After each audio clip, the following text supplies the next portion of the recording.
Ladies and gentlemen, welcome to the Ultimate Warrior Showdown 1 versus 1 battle.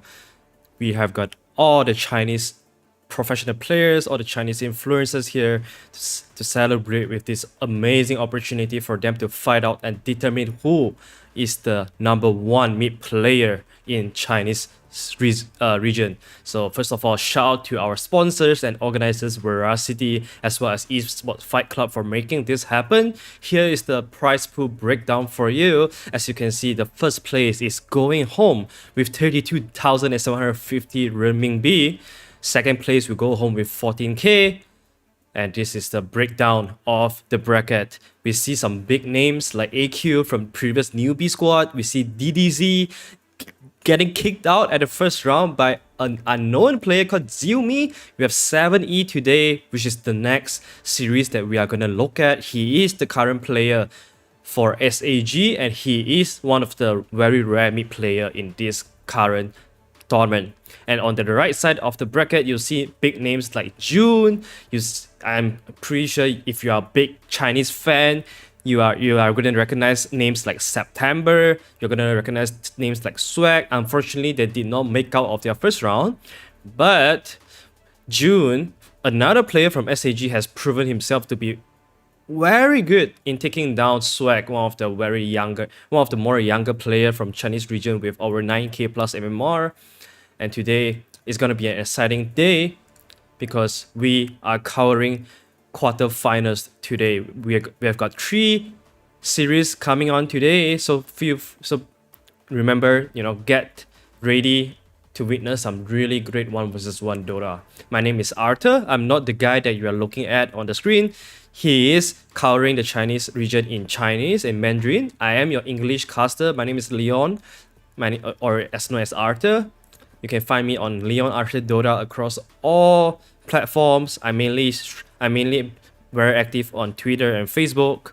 And just once again, just to remind you that Veracity Esports Fight Club, they are our sponsors and organizers for this 1 versus 1 battle. So feel free to check them out on their Twitter, check them out on their YouTube as well as Facebook, because you don't want to be losing the opportunity to witness so much amazing Dota, amazing tournaments that they are having for us. So we have got 59 from the Radiant side and 7E from the right side. Once again, 7E is the professional player here. 59, I believe, is one of the influencers from Chinese region. And this is going to be an uphill battle for him because 7E, one of the most uprising player in Chinese region, recently got into SAG that is playing in upper division of China. So let's see how this matchup is going to go. It's Lina versus Lina. We have seen this before a couple days ago. I think one of Lina went for LSA level 1, another Lina went for Dragon Slave level 1.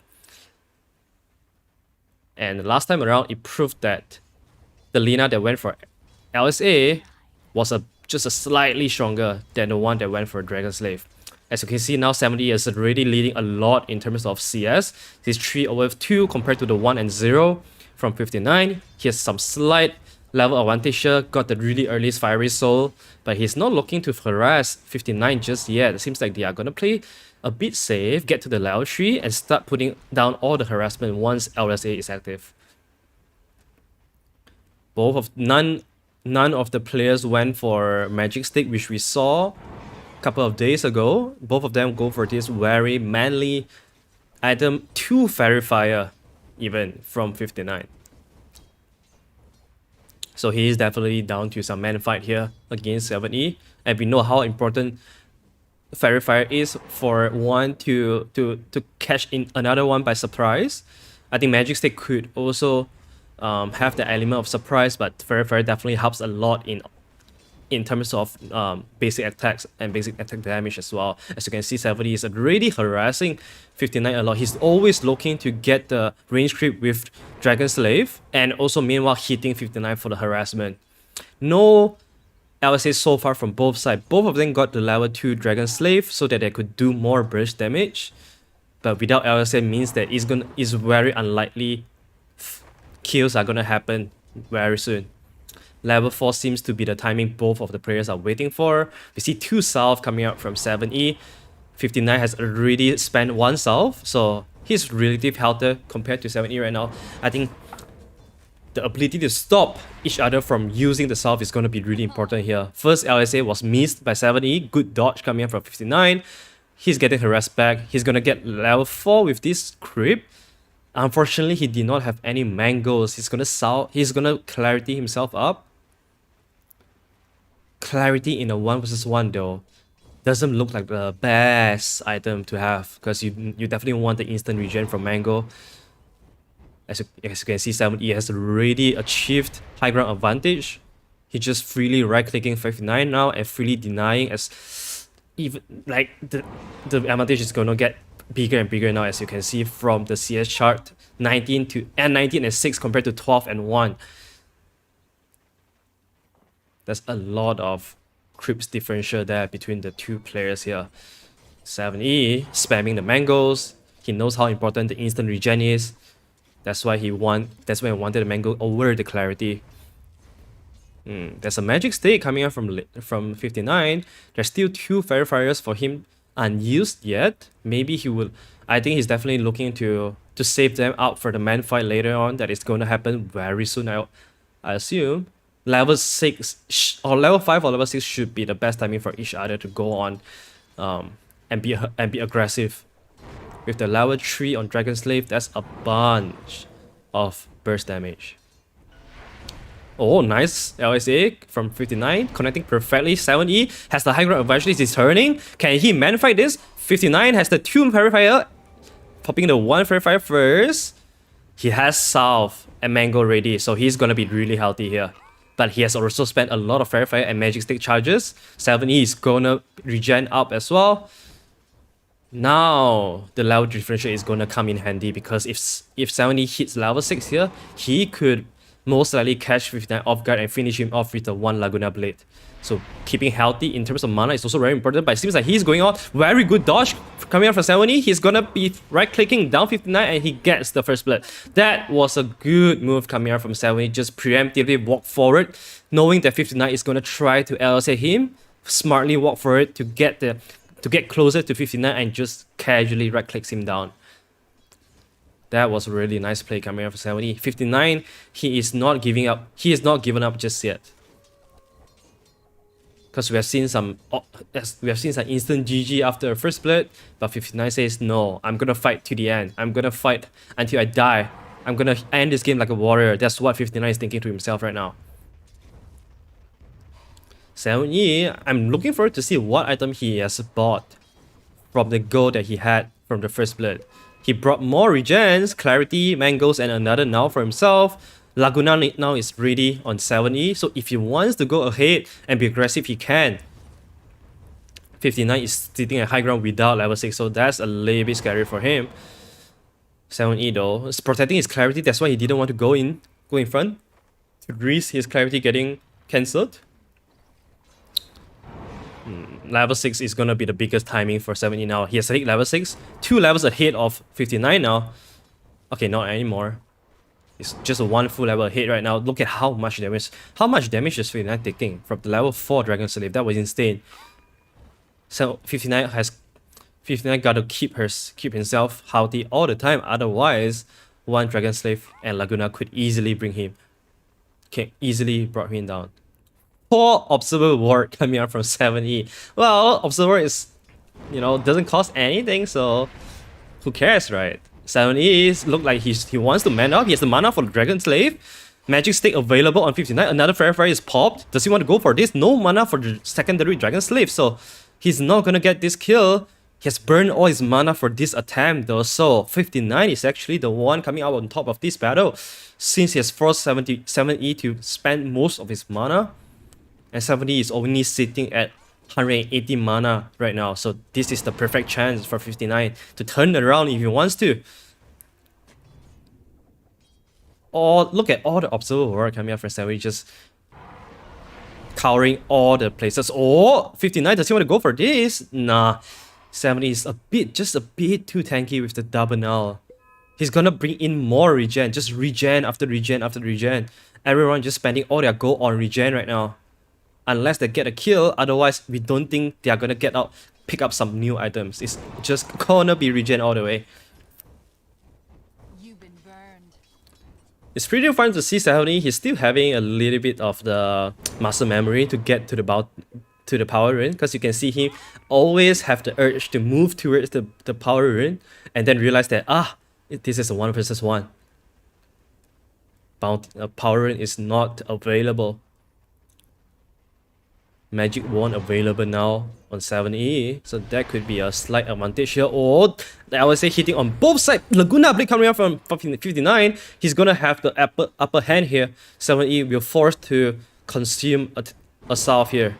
This has officially become the longest 1 versus 1 in this tournament that I have casted. 8 minutes in.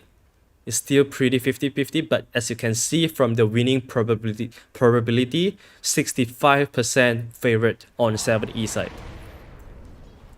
59, he is catching up pretty nicely though. He's abusing the time that 7E does not have enough mana, and here he is trying to be aggressive, but he's always playing just a little bit too safe. Perhaps he could have just chased for it and put out another Dragon Slave, but he did not want to risk it. So both of the players, they are playing very, very safe right now. Just imagine if any one of them gotten a sentry, they could have gotten 4 observer ward. That's like what, 800 gold in return, or at least 650 gold in return. So I just feel like at some point, oh my god, that Laguna Blade almost brought 59 down. I think 59 didn't even expect the damage coming out from the Laguna Blade. He's gonna have to walk all the way back to the home. As you can see, his item has not upgraded at all. Everyone is just dumping their money into regen after regen. That's why without a kill, we are not gonna see some new items coming from both sides. 7E, what is he getting? He's queuing up a power trades. He's done with buying all the regens. He wants to have a bigger items. Oh, he has a cloak right now. That's gonna change things up a lot. That is gonna change things up a lot. What I want to see now is really one of them buying a sentry. They would be so surprised with their investment on the sentry. That could bring them 4 observer. That's some crazy stuff. Oh, LC connected again from 7E. 59 is trying to hit one. He will be getting one. Can he Dragon Slave and Laguna off to finish this? 7E! He is dead! Wow, the probability is back to 50-50. He overestimated the power of the cloak. That is just 15% magic resistant, man. So with this, seems like 59, he has queued up some big items. He got a Blightstone queued up. Does 59 wants to push this, or does he want to remain the lane equilibrium so that he can just queue off and deny the experience coming out from 7E? He has bought another salve, two salve, 1 null, and also extra fire. Oh, here comes the sentry. Here comes the sentry from 7E. He's just gonna get 1 observer ward though. Because 59, unlike 7E, he only bought 1 observer ward from himself. So that was a good sentry bought by 7E. I'm not sure if that's allowed, but seems like if no one is stopping, which means that that's definitely allowed. I want to see what 59 got for his next item from the 1 kill. No way, he just bought a couple of salve and fairy fire, right? Okay, seems like 7E is building into the power threats. He wants more power in terms of man fighting. Oh, another double LSA stun on each other. Who can get the upper hand here? 59 has the high ground advantage. They are fighting. Oh my god, 7E actually got a kill first. There was no high ground misses at all. That was some really unlucky situation for 59. I think he played really well.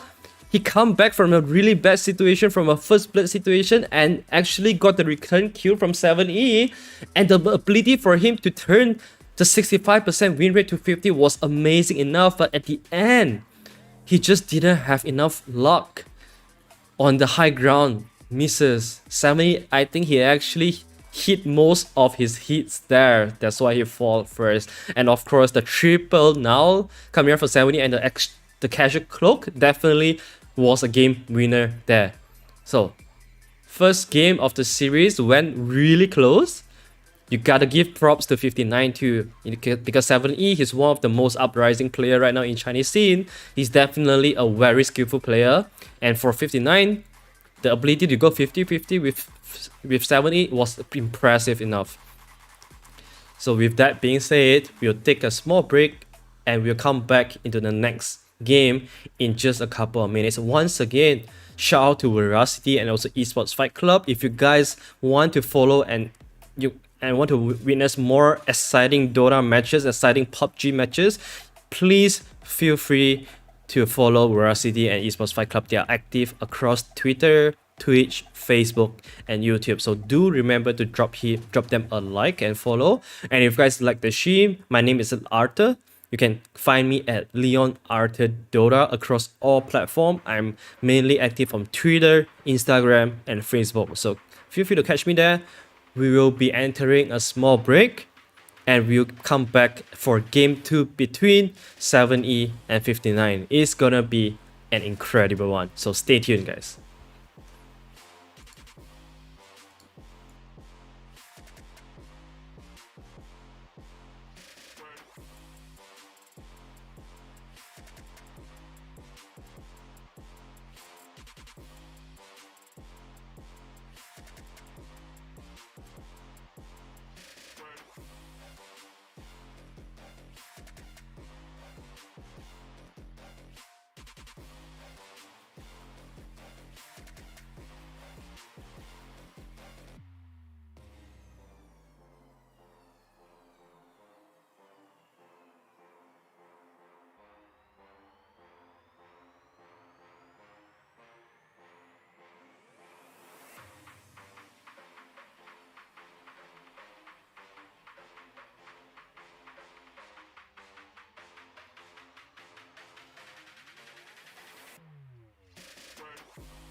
Wish to retract your last move.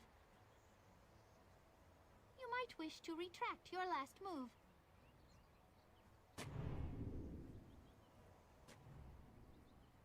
Here we are. We're back with the game 2 between 70 and 59.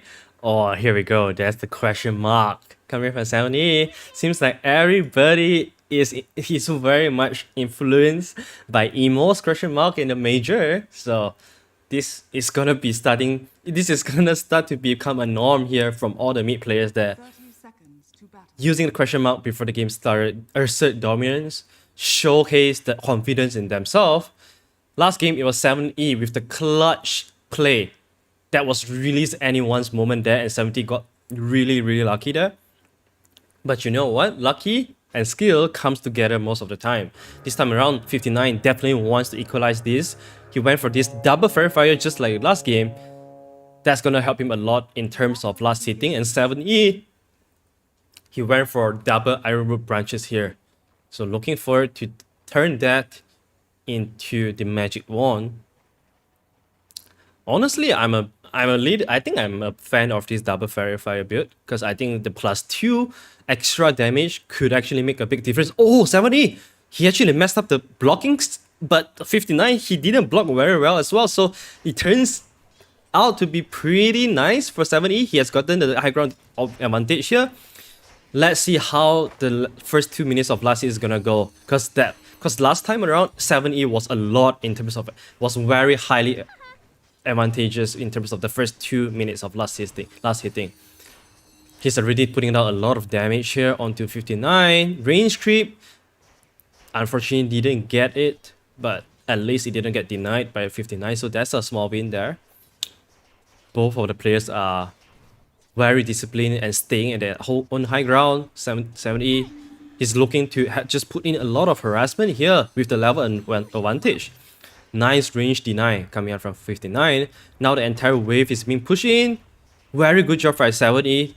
He was forcing 59 to go all the way back to the middle of the tier 1 and tier 2. That's how 7E managed to deny the range creep for himself. That's a good little trick for all the mid laners out there.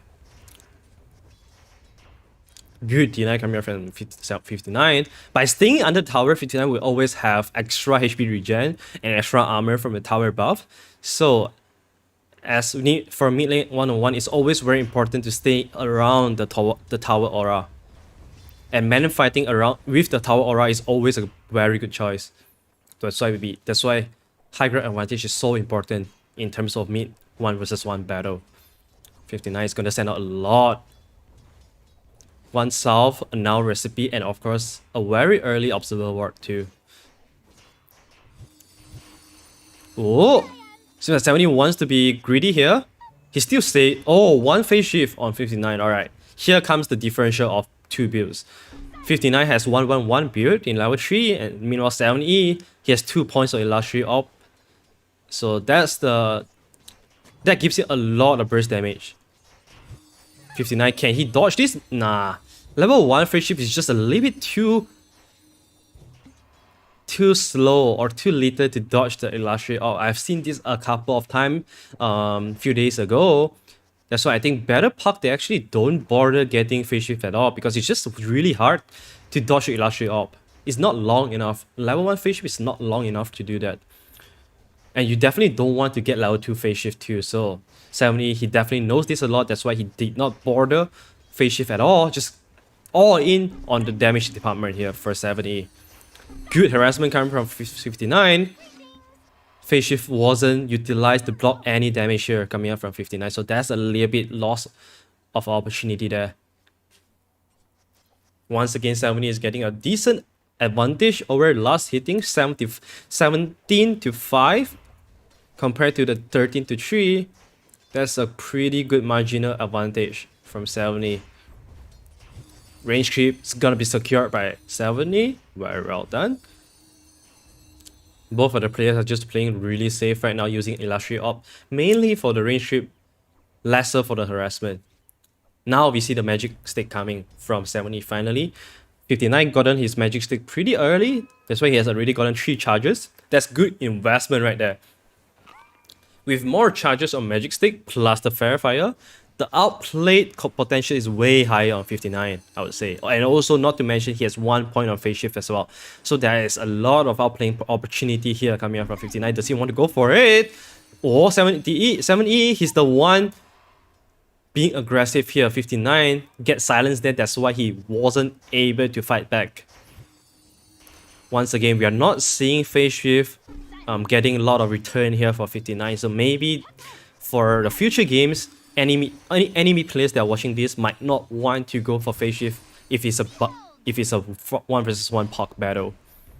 59 utilizing the creep wave really well, putting a lot of damage on 70. 70 got to be really careful. Is there any salve? Oh, 59 overstay his welcome here, but 70 did not want to go for it. 59 is so low though. His career is nowhere near him. He might just be dead here. 70 he wants to go for this phase shift, will not do anything to help him. Fairy Fire is gonna help him. Nicely done by 59. Kept his composure that really well. If I was 59, I would have crumbled. I would have shook myself. I would have died there. But, you know, 59 proved that he is a very composed player. 70 really knowing how to push his advantage as well. Playing really aggressive there. 1 point on Dream Coil, I believe. Yes, and here comes the level advantage that 70 could easily abuse if he wants to. After this mid lane, 70 will be at least 1 level ahead of 59. So let's see how would he push this level advantage in favor for himself. 59 brought a sentry this time. Oh, Dream Coil is gonna come out very soon. Does he have the mana for it? 7E not committing for it just yet though. Does he have any high ground vision? No, he doesn't. He did not have any observer ward. So vision game wise, 59 is gonna have a slight advantage here against 70. 70, not to mention it's night time right now. He's setting out 2 observer for himself and a cloak as well. 7E really liking the cloak's impact on the last game, it seems like. Knowing how the cloak was a big factor for him to win out the really crucial 1 versus 1 battle. Oh, 59 this time. He got 125 gold from the D9 and a bunch of pretty nice solo EXP from the ward as well. Dream Coil coming from 7E. Can he dodge anything? Oh, the silence! There was no way for him to reposition himself when he was coiled. That's why the silence did not hit on 7E. That's something to watch out for both of the players for sure. 59 though. Now he has a slight advantage here. He did not even go for the Dream Coil. 3 points on winning Rift actually. So more burst damage, longer duration on silence. Could he actually turn this into a surprise for 7E? 7E does not have any mana left or any spells. Cooldown on Dream Coil is quite long. Maybe 59 could turn this into his own advantage because he does not have the big cooldown disadvantage here. He has no downtime with his spells. 7E, he's staying in the tower range, like we said. Bonus aura, bonus HP regen, bonus armor.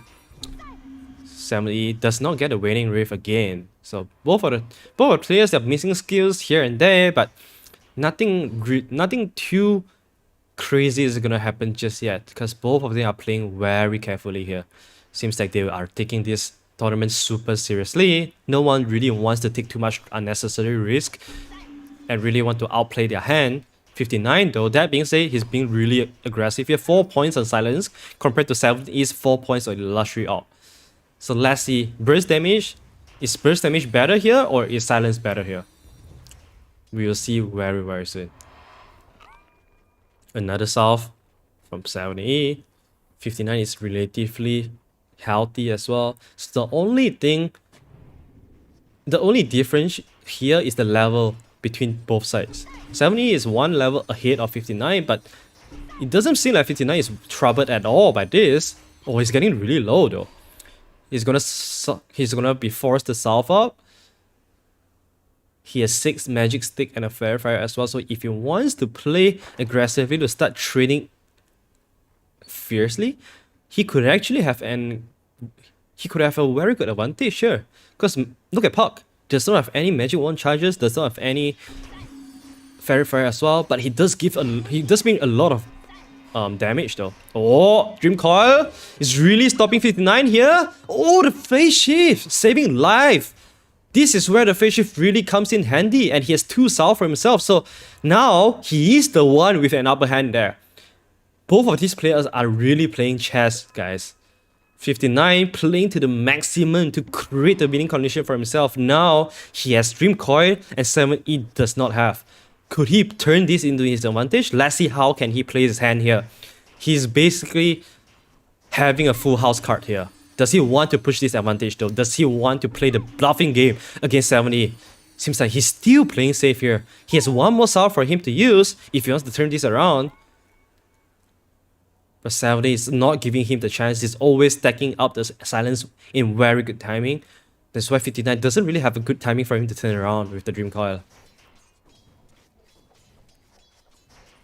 11-9 on 7E right now. He has one point on phase shift. So both of the players have phase shift now. So we are gonna see a lot of 59 did not expect the burst damage coming from 7E. And this mid lane, this 1 versus 1 battle is all about catching each other off guard, and GG was called by 59. He knows that with this 10 minutes in, first blood 10 minutes in, the advantage is just way too big for 7E. But nevertheless, 59, he did bring up a very amazing performance that was really close, and I think that really forced out the best of 7E there. Knowing how 7E is one of the more popular, more up and rising mid laner out there playing for SAG currently at the upper division of Chinese DPC, I don't think 59 should be shameful at all for bowing out 2-0 because it could be anyone's game at those moments. It seems like 7E is just a little bit more experienced than 59 there. Therefore, he played his card really well. He knew how to perfectly come in with the surprise attack, which was what contributed to his very last kill. So big congrats to 7E there for making forward. Next series up, we are gonna be looking at KK versus June. Not gonna lie, KK looks a lot like Sylar here. Anyone has the same feeling as me? Is this Sylar? We'll see in a bit when we go into the game. So if you are a Sylar fan, you wouldn't want to miss this at all. We'll go into a small break, but before that, a shout out once again to our sponsors and organizers that make this happen, Veracity as well as Esport Fight Club. Feel free to follow and give them a like across all their platforms. They are very active on Twitter, Facebook, Instagram, YouTube. You can find them anywhere. You wouldn't want to miss any upcoming tournaments by them because they produce good stuff. If you like me, my name is Arthur. You can find me on Leon Arthur Dota across all platforms as well, especially Facebook and Twitter and Instagram. We're going into a break and we'll be back very soon. See you guys.